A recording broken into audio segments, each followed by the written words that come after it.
Tom Fletcher is the next speaker, and after Tom Fletcher, number 31 is Andrew Terpening. Yes, Tom Fletcher, 21190 Excelsior Boulevard, Greenwood, Minnesota.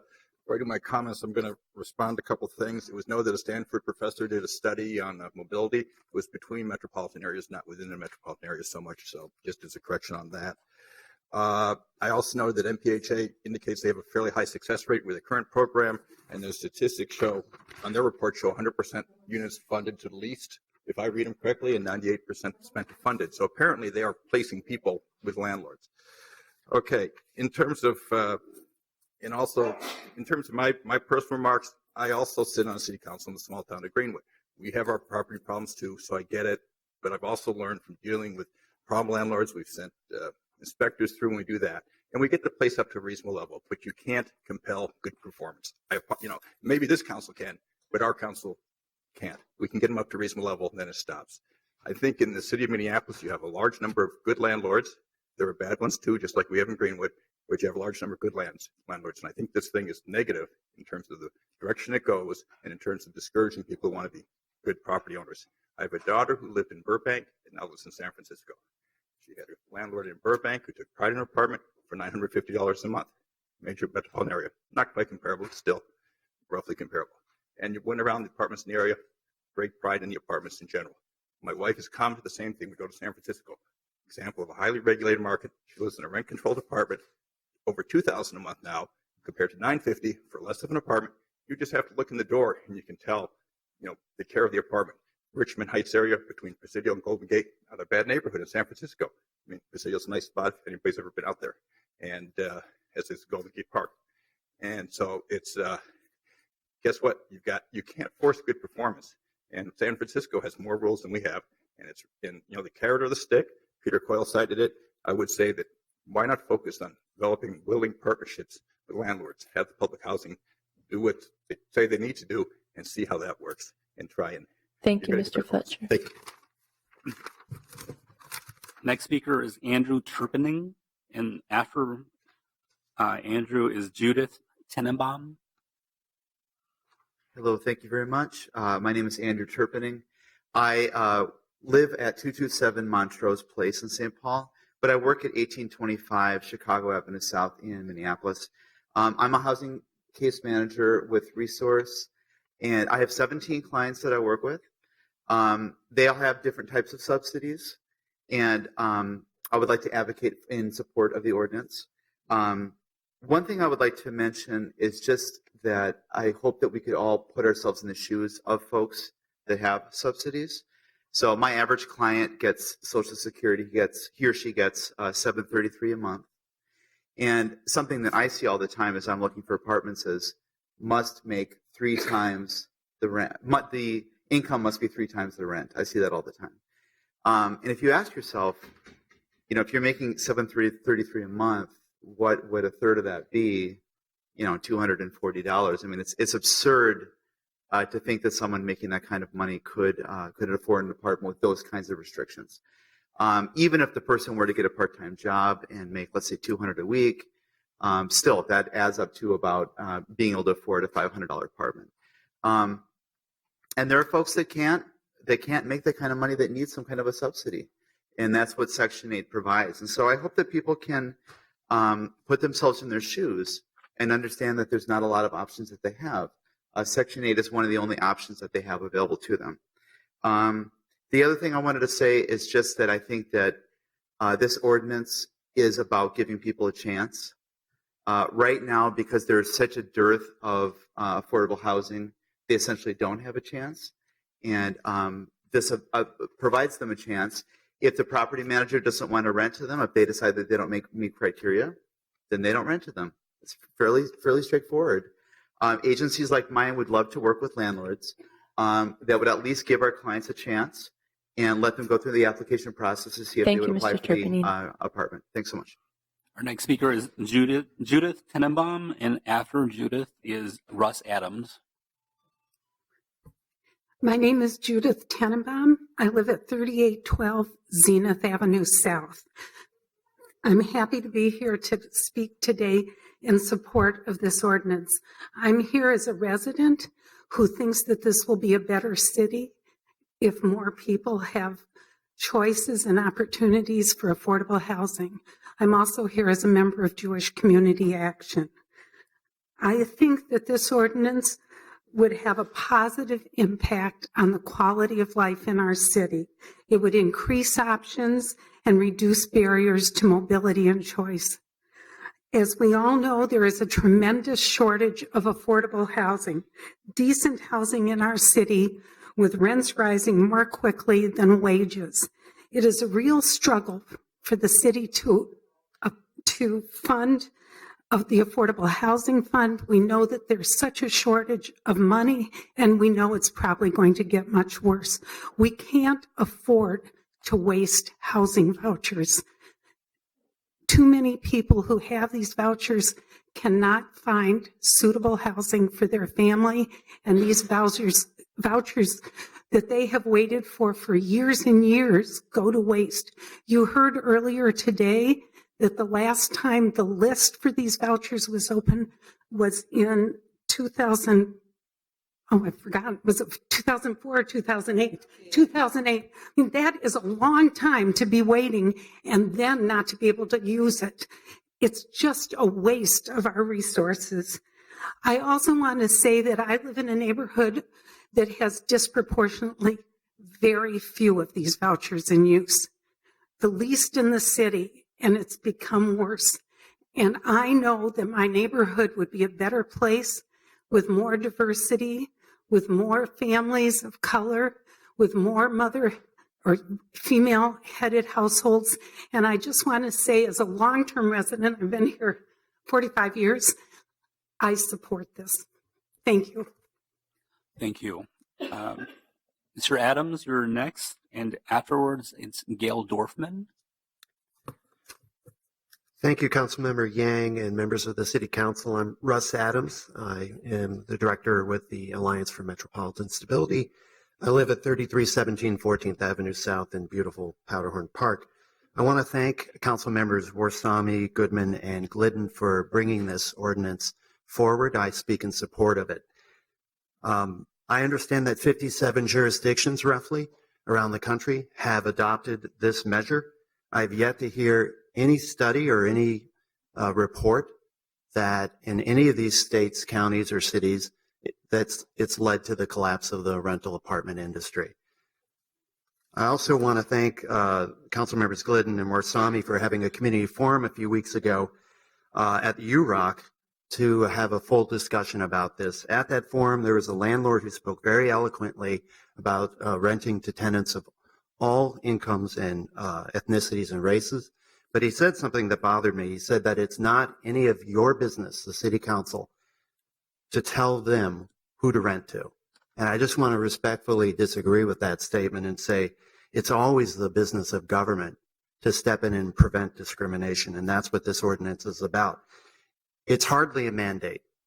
It's hardly a mandate. As other speakers have said, it merely gives the tenant the opportunity to make their best case to that landlord or that apartment manager that they would make a good tenant. It's not unlike the ban the box that places like Target and the governments have done to say you can't apply for this because of your past. You get a shot at making your best case. That's in the best interest of the American tradition of fair play. It's also been asked of you that why is there a rush for this? And I just want to say that the tenants and the community leaders that have spoken before me have made the best case, and I can't be as eloquent as they are about the housing crisis that we are experiencing right now. This is why you were elected. You were elected to make the hard decisions and to do something about crisis, and that's what we're living under. Thank you. Thank you. Next speaker is Gail Dorfman, and after Ms. Dorfman, the next speaker is Lashella Sims. Thank you, Chairs Yang and Goodman and the members of the committee. I'm Gail Dorfman, the Executive Director of St. Stephen's Human Services at 2309 Nicollet. I also serve on the Met Council representing Minneapolis and 4 of the West Metro cities, and I'm a resident of St. Louis Park. At St. Stephen's, we work with extremely low-income families and single adults who are homeless. Our focus, long supported by the city, is to get them off the streets and out of shelter and into safe and stable housing. We're successful doing that only when we can make the math work, ensuring that our families are competitive in the private rental market. Housing subsidies create that level playing field. A housing voucher is income. For the families we serve, they should have a choice about where they live and where their kids go to school. Our families want housing stability for themselves, just as we all do. Yet they too often face limited housing opportunities, even with a voucher, because they can't easily find a willing landlord to accept it. We are deeply grateful at St. Stephen's to the many landlords who do partner with us.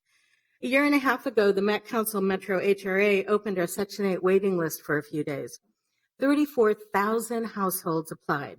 2,000 were randomly selected, and today, a year and a half later, about 200 of those families have vouchers, but have yet to find someone who will take that voucher.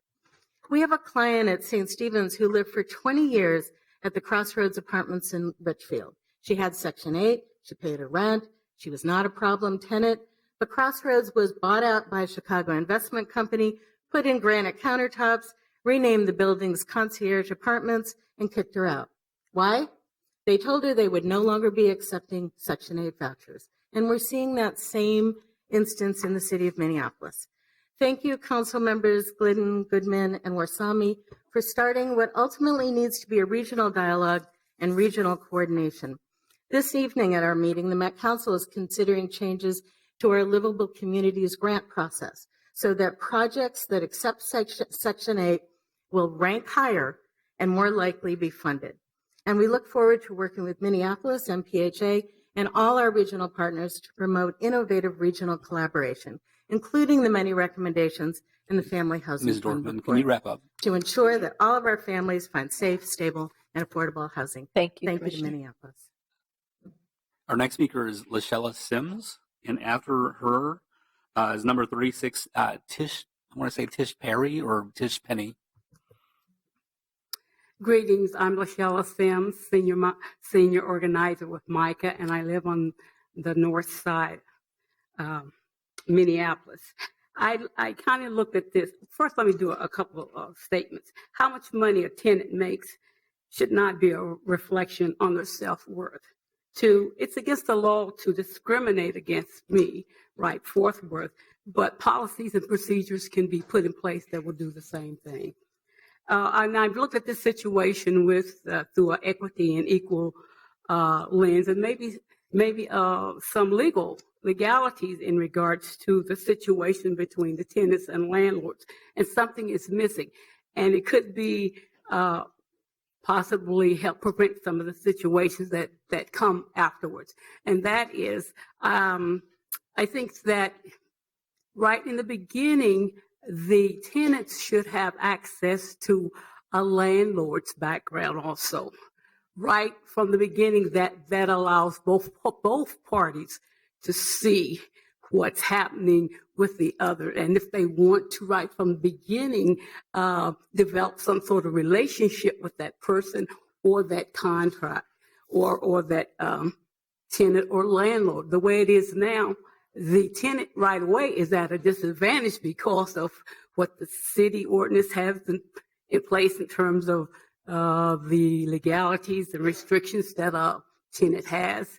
The landlord has an advantage of being able to evict them at certain things that go on. But if you have something in place right up front, I get to choose as a tenant if I want to continue a relationship with this landlord that I will be possibly connected with for years to come. And I get to see as a tenant, what kind of record he holds, they hold, what kind of landlord, how is he keeping up his buildings, what is his reputation, things like that. So in terms of, like I said before, in looking at it through an equity lens and a balanced lens, both parties should have access We need you to wrap up. background checks. Thank you. All right. Our next speaker is Tish Perry, and after her is Rashida Credit. Good afternoon. It's pronounced Tish Penny. That's okay. And I live at 3991 West 141st Street, Savage, Minnesota. And I'm here today with Not, and I'm from One Family, One Community Organization and Women United. And I'm here today to talk about myself and many others You and your children would be homeless without it, as you don't bring in enough income to afford a proper living space. Renters are over $1,000 a month for a family of 4, and that's not including having to pay utilities, necessary bills, and living expenses. With children with Section 8 and crucial to your livelihood. Though Section 8 already has limited acceptance for houses and apartments in nice areas, as Section 8 is often in more forgotten neighborhoods or troubling as areas in less for properties.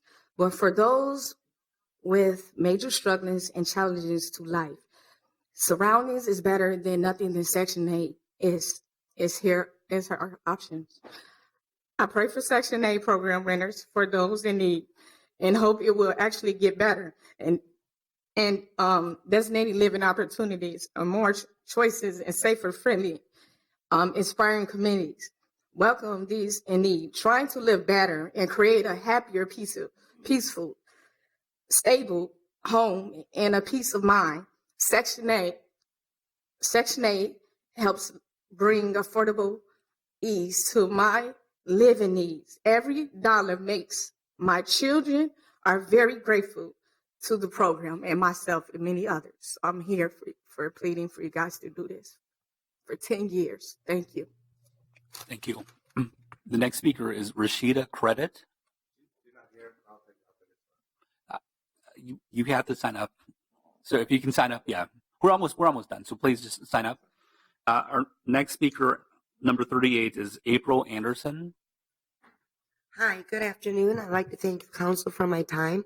My name is April Anderson. I'm from 7436 72nd Lane in Brooklyn Park. I was a Section 8 voucher holder. I lived in the same residence for 6 years in the city of New Hope. And through that time, every year, we had 2-3 landlords. And this complex is owned by a very large corporation. And this is part of the problem. We can't fight corporations, and you get as much justice as you can buy. When you are on disability, I can't afford a civil lawyer to protect me for discrimination or human rights. I filed my own lawsuit against this huge corporation to the Department of Human Rights. It was turned down because I am not a lawyer. I would like to add that during that time with my mental health, I slept outside in a park in Brooklyn Park. I'm 52 years old. I am extremely ill. I called Homeline. I called State Representative Lyndon Carlson. I called Ann Rest, Keith Ellison. The list goes on. No one helped me. Homeline, from my understanding, is overwhelmed with lawyers that are using their pro bono hours to take phone calls from residents such as I. They do not help you. I have been told verbatim by Homeline, we take less than 2 cases per year. That does not help homeless citizens in the city of Minneapolis. I am currently living with a friend. And every time Section 8 asks us to send us paperwork, we send it over and over and over. This is not only a problem with Section 8, but it's also a problem within your welfare system. We didn't receive it. We didn't get it. You can fax it 20 times and they'll still tell you they didn't get it. You cannot call welfare also. Thank you, Ms. Anderson. I need you to. I hope this is addressed, and I thank you all for your time, and I hope you take it seriously of your serious shortage in this city of housing. Thank you. Our next speaker is Joseph Kreisman, and after Mr. Kreisman is Pat Long. Hi, my name is Joseph Kreisman. I live at 1311 Grand Avenue in St. Paul, Minnesota.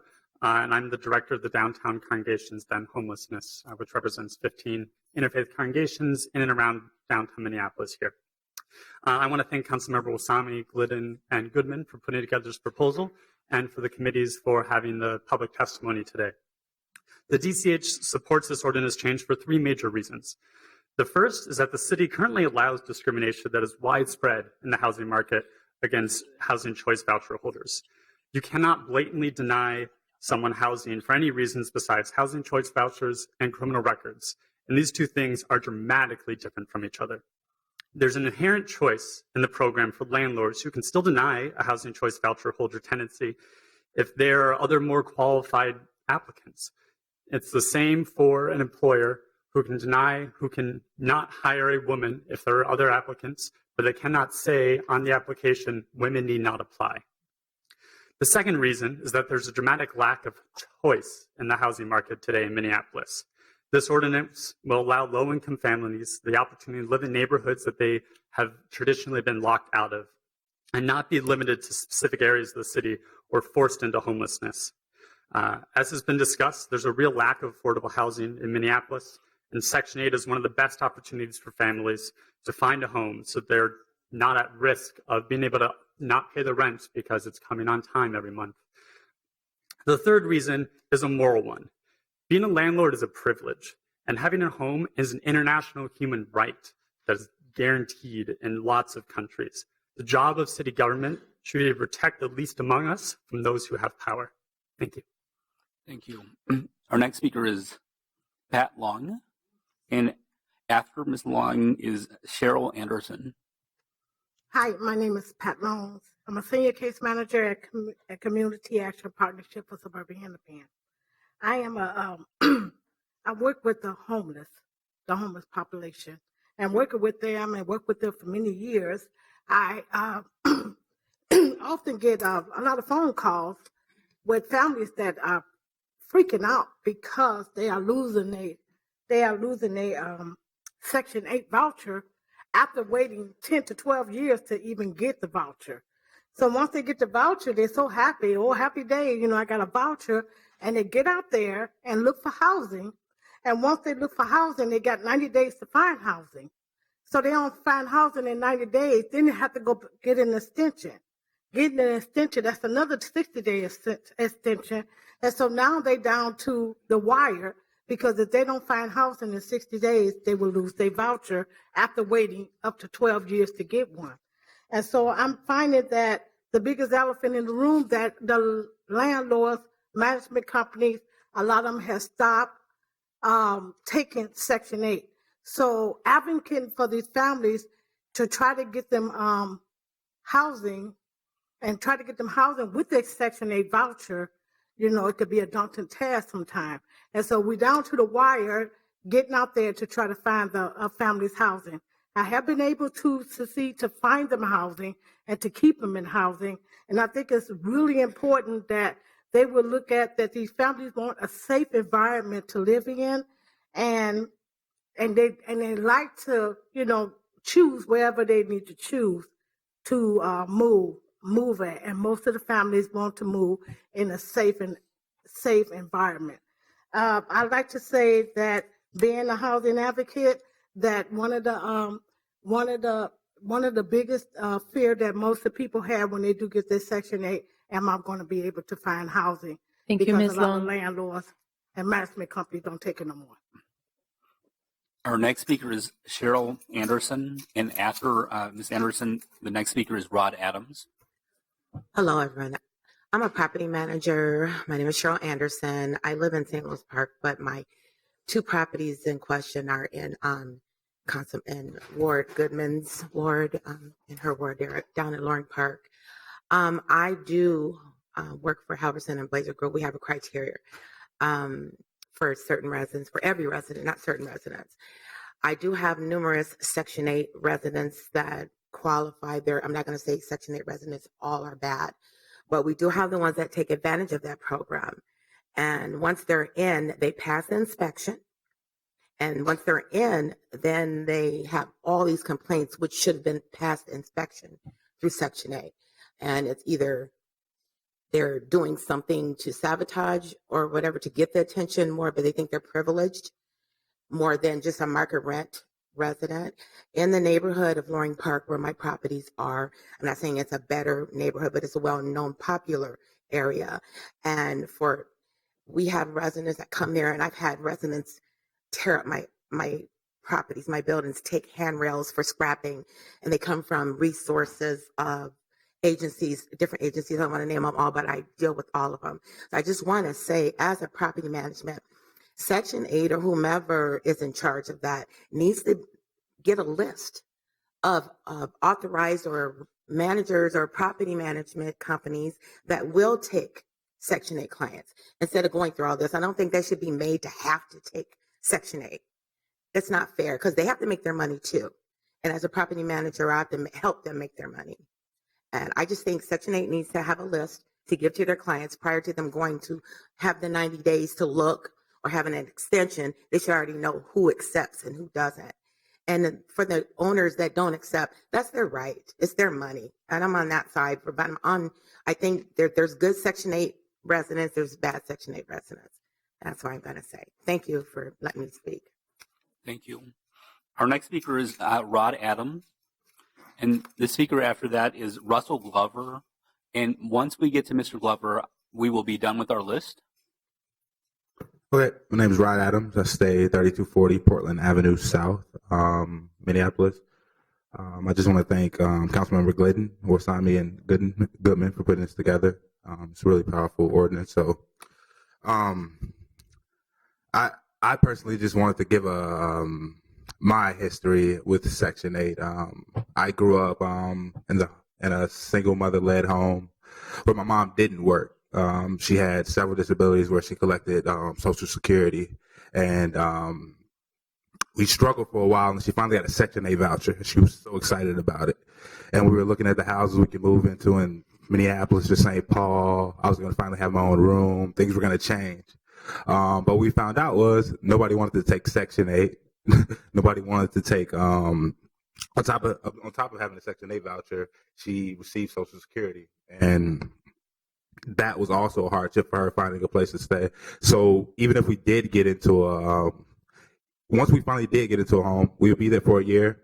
The lease would expire. It would not be renewed and the reason would be that we are not taking Section 8 anymore. We would move to another suburb, and this repeated itself for so long.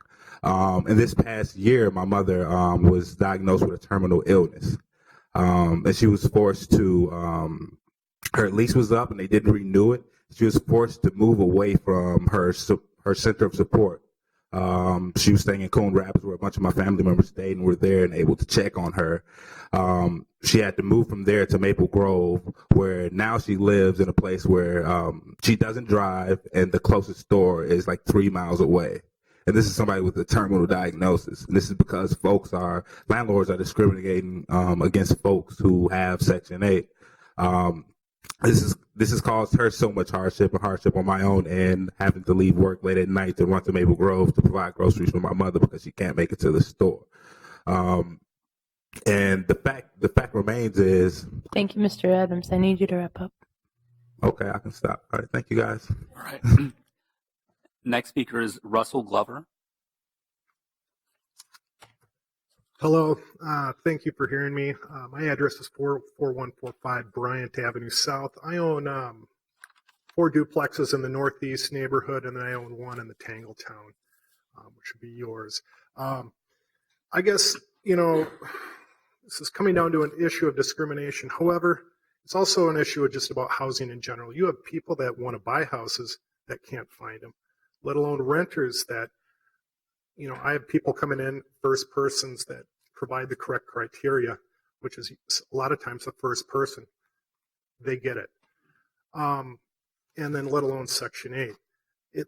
There's a scarcity of housing. And I know Ms. Bender especially has wanted to increase housing density. So we got to, create or add to the supply. That's one problem. However, back to this issue, if we're going to have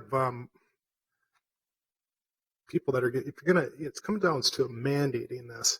I've heard it's not mandating, and I've heard it is. But if you look at this, I haven't read it per se.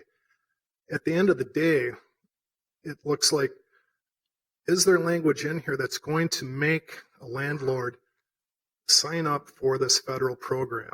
Is there? And that's what I want you guys to consider.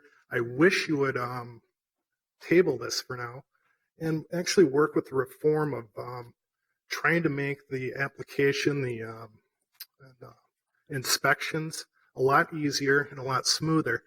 I do accept people on public assistance, whether it's Social Security, veterans benefits, and tribal benefits. And that has never been an issue. People can look at the rental licenses online, whether or not they're a tier 1, tier 2, or tier 3. I think that's an excellent program that you've worked with the landlords in the past. And I would just ask that for now, perhaps let's hold off on this. Let's work on reforming the existing programs and making it easier for Mr. landlords. Lufkin, can you wrap up? Yep. Thank you. Thank you. All right. Well, we are done with our list, and I just saw a gentleman just signed up, and so if you can step up and speak, but before you do, just come on up. Before you do, I just wanted to let folks know. I mean, if anybody else in this room wants to speak, if you can just stand up right in back of this gentleman here and get ready to speak. Oh, I'm not seeing